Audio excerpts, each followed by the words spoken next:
Hello and welcome to Today in History.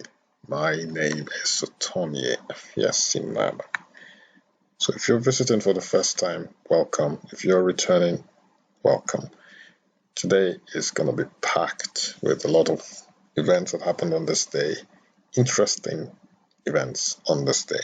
So let's go on our journey, let's go for a ride, let's roll back the blind in our usual tradition to the year 1745. So, on this day, this man, some of you might recognize the face. He's not Bach, he's not a composer, no.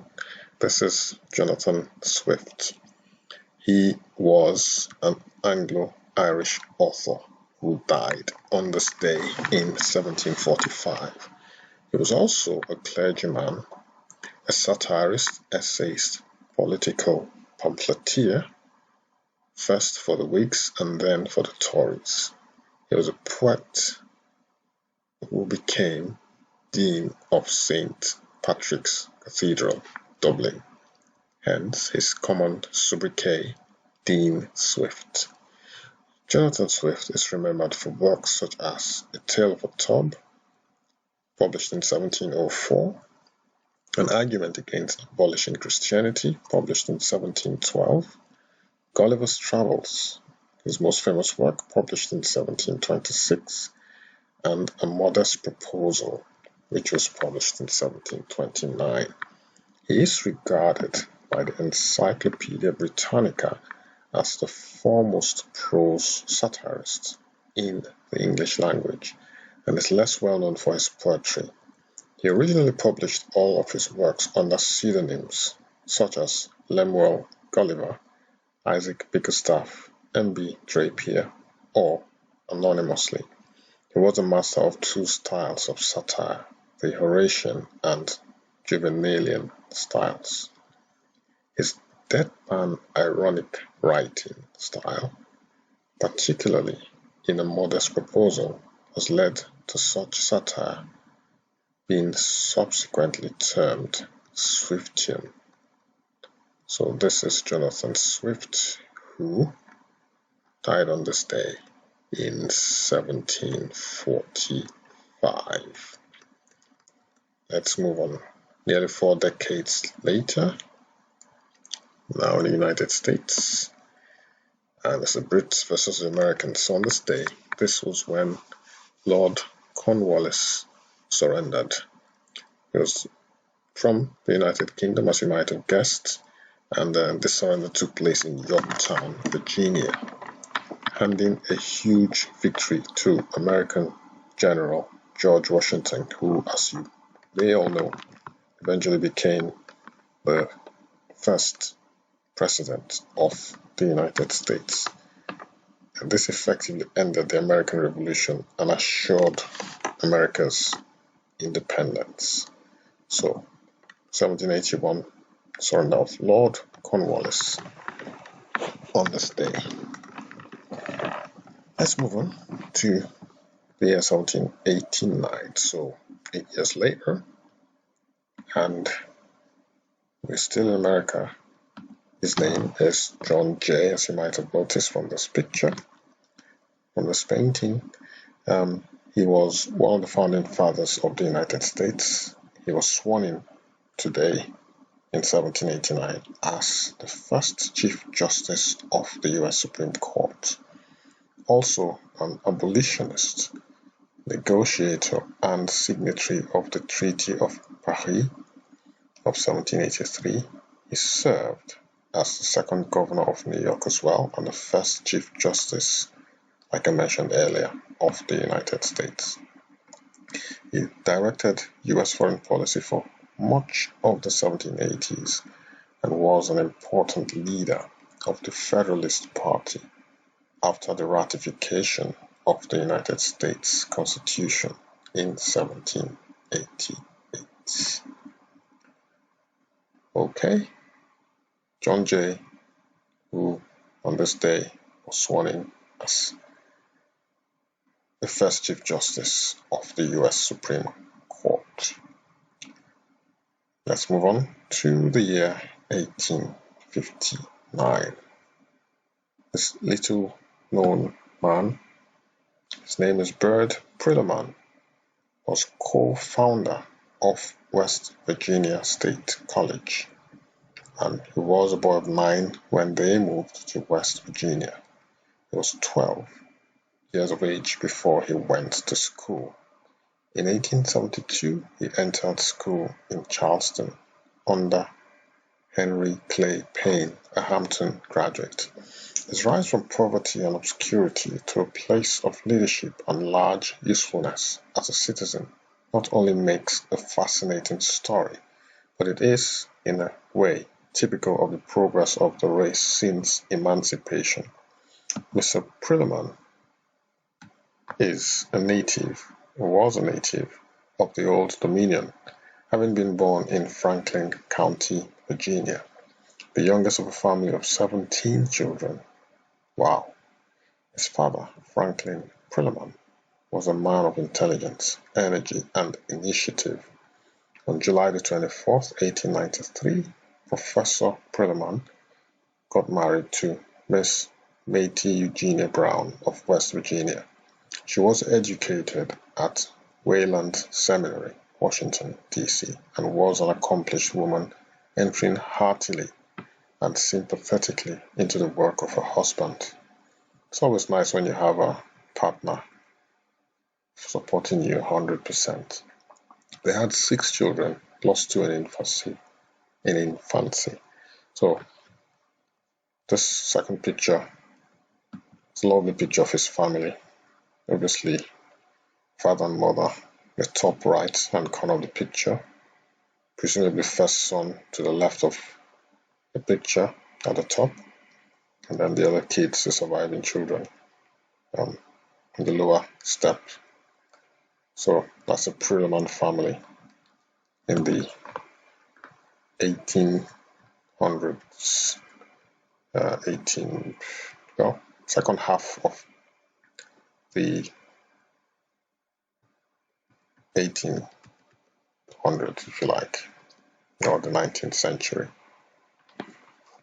Okay, so let's move on to the year 1900s. On this day, Henry O. Tanner, full name Henry Ossawa Tanner, born June 21st, 1859 to May 25th, 1937, that's when he died. He was an American artist and the first African American painter to gain international acclaim. So this was the day he won the Medal of Honor at Paris Exposition. Tanner moved to Paris, France in 1891 to study and continued to live there after being accepted in French artistic circles. His painting, entitled Daniel and Lion's Den, which I shall show you in a minute, was accepted into the 1896 Salon, the official art exhibition of the Académie des Beaux-Arts in Paris. After his own self-study in art as a young man, Tanner enrolled in 1879 at the Pennsylvania Academy of the Fine Arts in Philadelphia.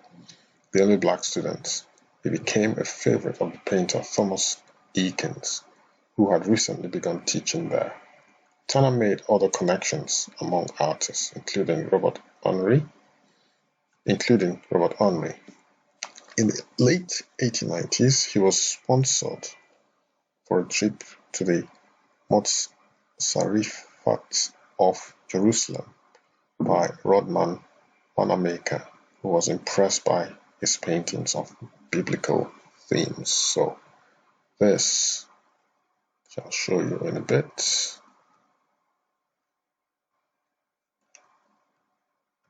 So that's Daniel and Lion's Den, one of his paintings. That's another painting of his. It's yet another painting. And last but not least, another painting of his as well. Okay, so let's move on to the year 1944. So on this day, the US Navy opened to black women. Beautiful, beautiful picture. The picture arrangement is absolutely stunning. Uniform, spot on. 1944 history was made when the US Navy opened to black African American women. I wonder what took them so long. Anyway, it happened, and that's a good thing.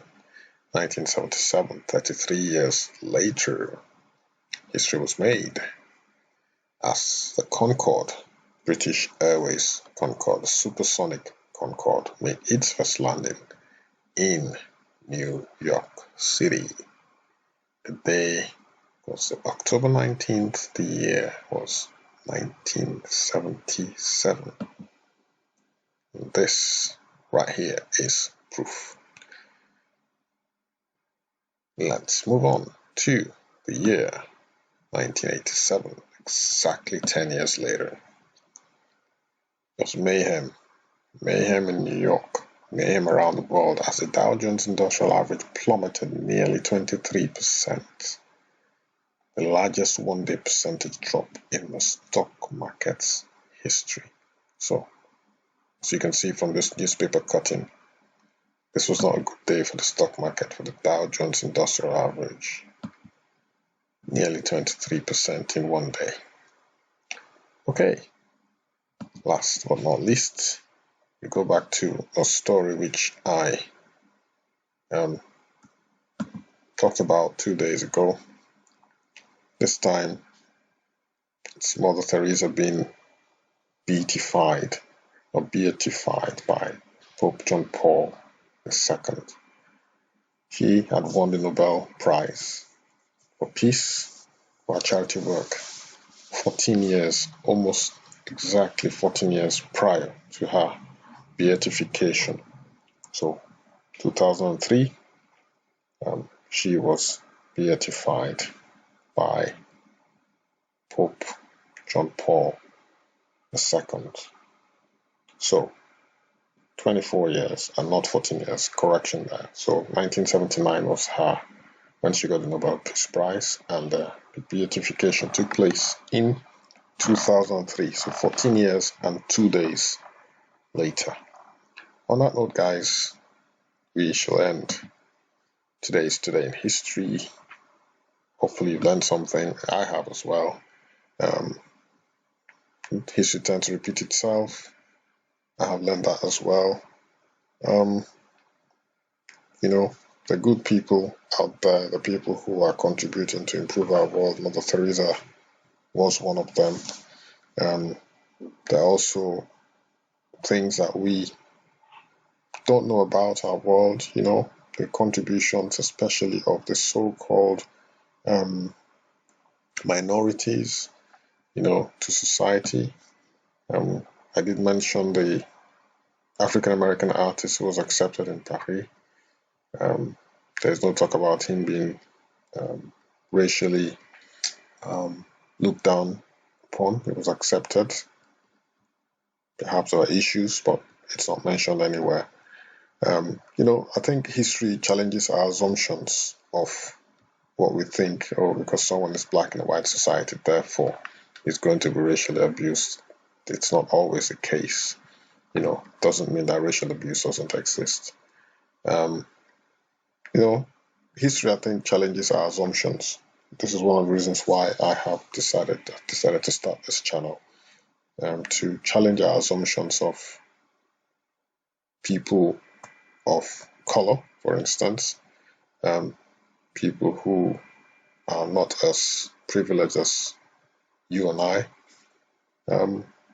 of human beings in general, the assumptions that we make, which I hope that this channel challenges, from time to time. It may not happen all the time, but once in a while, something pops up that I discover as well, that I'm like, wow, that's a surprise. I didn't know that, So I'm hoping that this also helps you challenge your assumptions about human beings, about societies, about certain people, about minorities, about white people, about black people, about Asian people, about Aborigines in Australia, and so on and so forth. Okay, guys, we'll end it here, and hopefully you'll come back tomorrow for another edition of Today in History. My name again is Sotonia Fiasimama. Do not forget to click that notification bell so that you receive updates of my video uploads.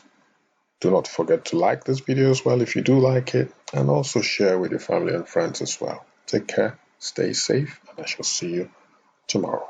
Bye-bye.